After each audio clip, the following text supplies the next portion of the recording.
Good morning students and my dear friends. आज हम लोग जो है 2 चैप्टर हमारे फिजिक्स के हो गए थे, तो मैंने बोला था हर चैप्टर के बाद आपको कुछ कैरियर रिलेटेड जानकारी दूंगा। तो उसी क्रम में आज मैं जो है एनडीए एग्ज़ाम के बारे में आपको बताने जा रहा हूँ। हिंदी में से कहते हैं राष्ट्रीय रक्षा अकादमी एग्जामिनेशन। तो ये एग्ज़ाम जो है यूपीएससी कंडक्ट कराता है। कौन? यूनियन पब्लिक सर्विस कमीशन, संघ लोक सेवा आयोग कंडक्ट कराता है। साल में 2 बार होता है ये। एक बार एग्ज़ाम होता है अप्रैल में और एक बार एग्ज़ाम होता है आपका सितंबर में। साल में 2 बार एग्ज़ाम होता है। और किसके लिए होता है? आर्मी में ऑफिसर के रूप में कार्य करने के लिए होता है। ठीक, 2 बार एग्ज़ाम होता है। इसके फॉर्म कब भरे जाते हैं? तो इसके फॉर्म, जब एग्ज़ाम 2 बार होता है तो फॉर्म 2 बार भरे जाते हैं, जनवरी में और जुलाई में भरे जाते हैं। नॉर्मली जो इसकी टोटल सीट्स होती हैं वो कितनी होती हैं? तो इसमें जो टोटल सीट्स होती हैं, ये दो दो एकेडमी के लिए एग्ज़ाम होता है। एक होता है नेशनल डिफेंस एकेडमी पुणे और एक नेवल एकेडमी है केरल में। इन 2 के लिए होता है एग्ज़ाम। जो एग्ज़ाम होता है ये 2 के लिए होता है।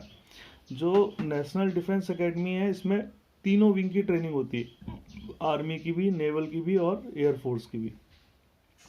जबकि जो आपकी नेवल एकेडमी है उसके में केवल नेवी के लिए होती है। तो जो नेशनल डिफेंस एकेडमी हमारी पूना खड़गवासला है उसमें टोटल सीट जो है अप्रॉक्सीमेटली 370 होती है। इसमें से आर्मी के लिए 210 सीट्स होती हैं, नेवल के लिए 40 सीट्स होती हैं, एयरफोर्स के लिए 120 सीट्स होती है। और जो एयरफोर्स के लिए 120 सीट्स होती हैं उसमें से 90 सीट्स होती हैं फ्लाइंग के लिए, और जो आपकी 30 सीट्स होती हैं वो ग्राउंड ड्यूटी के लिए होती हैं। मतलब ये लोग प्लेन नहीं उड़ाते हैं, ये लोग जो प्लेन उड़ाने की सपोर्टिंग सर्विस होती है वो करते हैं।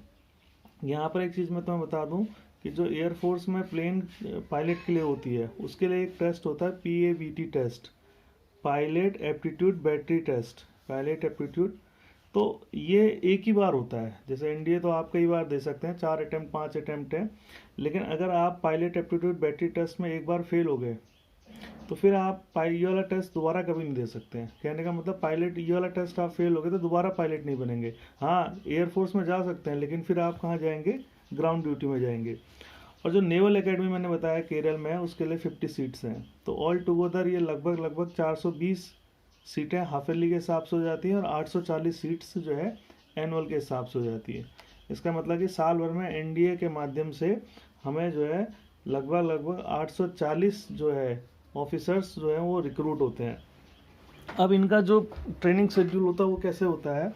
ट्रेनिंग शेड्यूल ये है इनका कि जो आपके वो हैं ट्रेनिंग शेड्यूल, तो फॉर नेशनल डिफेंस एकेडमी में पहले फिर बता दिया कि दो एकेडमी के लिए यहाँ पर एग्ज़ाम होता है, नेवल एकेडमी केरल और नेशनल डिफेंस एकेडमी पुणे के लिए।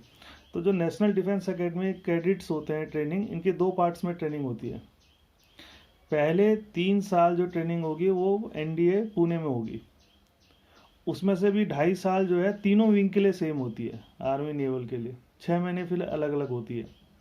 जब 3 साल इनके यहाँ पूरे हो जाते हैं तो फिर एडवांस ट्रेनिंग के लिए इनको अपनी अपनी विंग के हिसाब से अलग अलग भेज दिया जाता है। जैसे आर्मी कैडेट्स हैं वो IMA देहरादून आ जाते हैं 1 साल की और ट्रेनिंग करने के लिए 3 साल के बाद। नेवल जो कैडेट्स होते हैं वो नेवल एकेडमी केरला यहाँ चले जाते हैं। और एयरफोर्स वाले जो हैं एयरफोर्स एकेडमी हैदराबाद, ये 1 साल की जो फर्दर एडवांस ट्रेनिंग है उसके लिए यहाँ चले जाते हैं। तो कुल मिला के ये 4 साल की जो ट्रेनिंग पीरियड होता है। जब आप पूना में पढ़ रहे होते हैं तो किसी तरीके का कोई भी स्टाइपेंड नहीं दिया जाता 3 साल के लिए।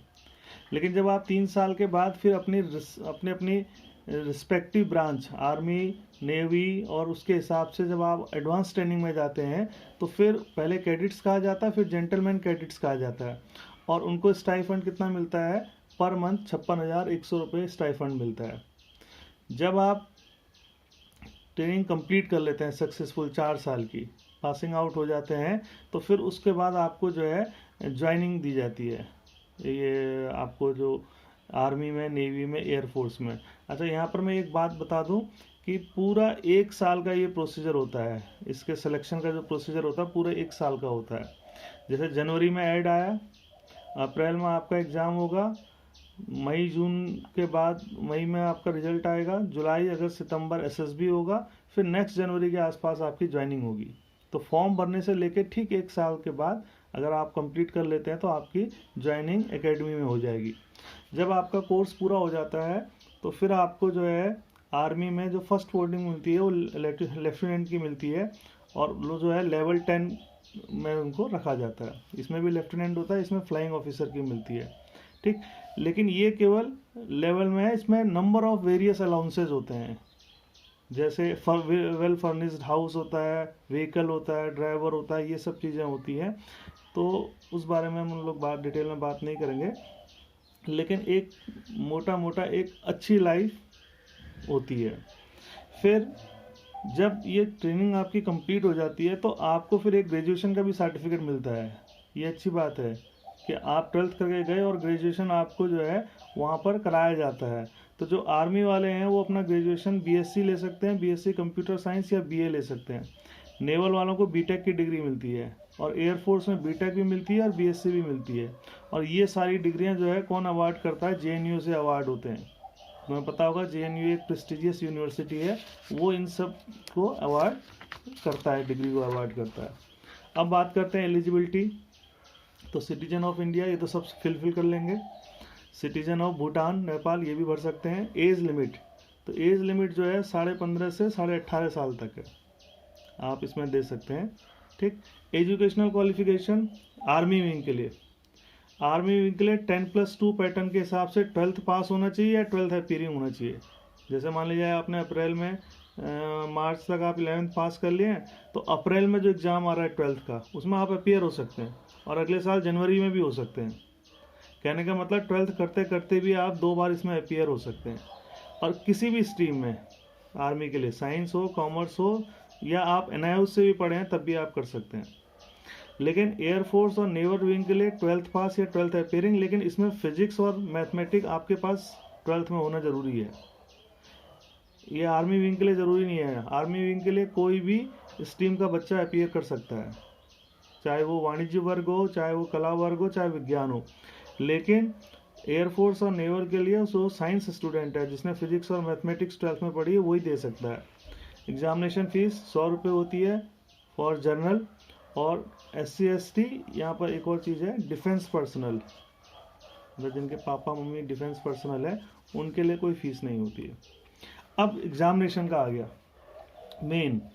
तो एग्जामिनेशन जो होता है इसमें 3 स्टेप होते हैं, तीनों इक्वली इंपॉर्टेंट है। रिटन एग्जाम जब आप एक क्लियर करेंगे, उसके बाद SSB, उसके बाद मेडिकल, तीनों इक्वली इंपॉर्टेंट है, ठीक।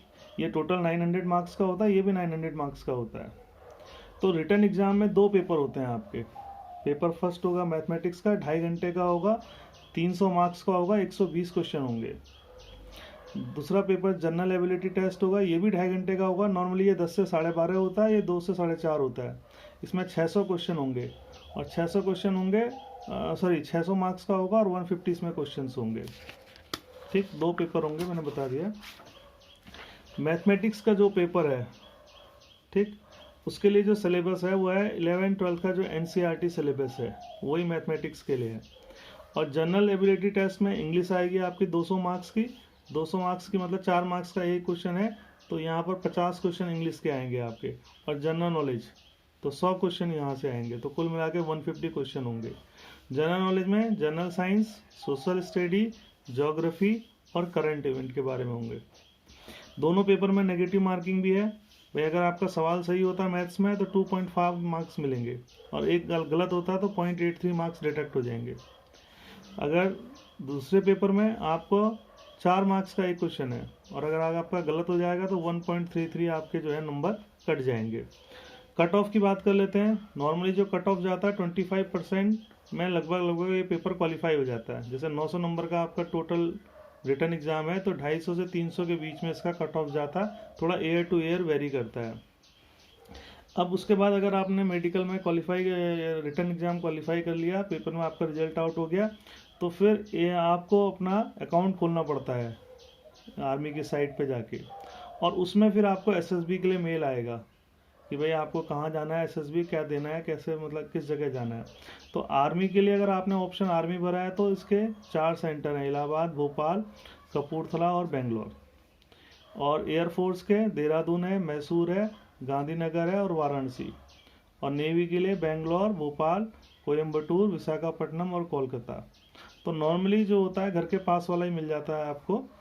जब आप एसएसबी के लिए आपके पास कॉल लेटर आ जाता है तो आप 5 दिन की तैयारी के हिसाब से जाते हैं, मतलब अपने कपड़े वगैरह जो है वो सब डिटेल मिल जाती है। तो 5 दिन की तैयारी के हिसाब से जाएंगे। तो जैसे ही आप पहुँचते हैं सबसे पहले वहाँ स्क्रीनिंग टेस्ट होता है। स्क्रीनिंग टेस्ट में एप्टीट्यूड टेस्ट होता है, मैथ, साइंस और थोड़ा सा जीके वगैरह आती है। तो उस स्क्रीनिंग टेस्ट के बेस पे जो है वो पहले दिन ही, जैसे आपको स्टेशन से पिकअप करके ले जाएंगे, वहाँ बैठाएंगे, स्क्रीनिंग टेस्ट का रिजल्ट सुनाएंगे। तो जितने बच्चे सेलेक्ट होते हैं उनको अलग कर देते हैं, और जो स्क्रीनिंग टेस्ट में स्क्रीन आउट हो जाते हैं उनको जो है लंच करा के तुरंत वापस भेज दिया जाता है, उनको उसी दिन घर भेज दिया जाता है।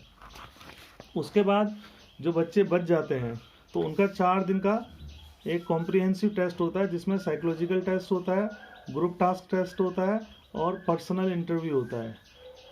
तो इसमें काफ़ी कुछ एक्टिविटीज़ होती है ग्रुप टास्क वगैरह में, इसमें फिजिकल एक्टिविटीज़ भी होती है।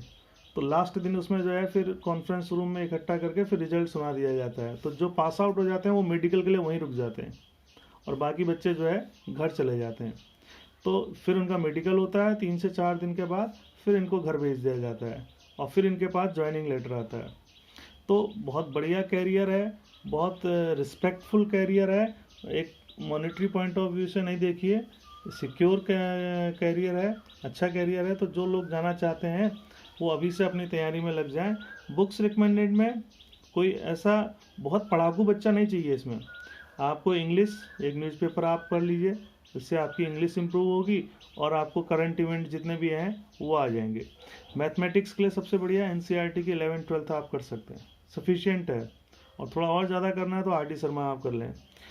जीके के लिए, जनरल नॉलेज के लिए 6 से लेकर 10th तक की एनसीईआरटी की history, civic, geography, general science, ये सारी बुक आप कर सकते हैं। इंग्लिश ग्रामर के लिए एक आती है, रेड एंड मार्टिन की बुक आती है, बहुत फेमस बुक है, इसको आप कर सकते हैं। तो कहने का मतलब बहुत ज़्यादा सिलेबस नहीं है, बहुत वास्ट सिलेबस नहीं है और बहुत निकलना मुश्किल नहीं है, लेकिन इतना आसान भी नहीं है। कई लोग बच्चे अपियर करते हैं, तो थोड़ा सा सिंसियरली मेहनत करेंगे आप पक्का इसमें सक्सेसफुल होंगे। कल से हम नया चैप्टर पढ़ेंगे फिजिक्स का, इसी के संग। थैंक्स।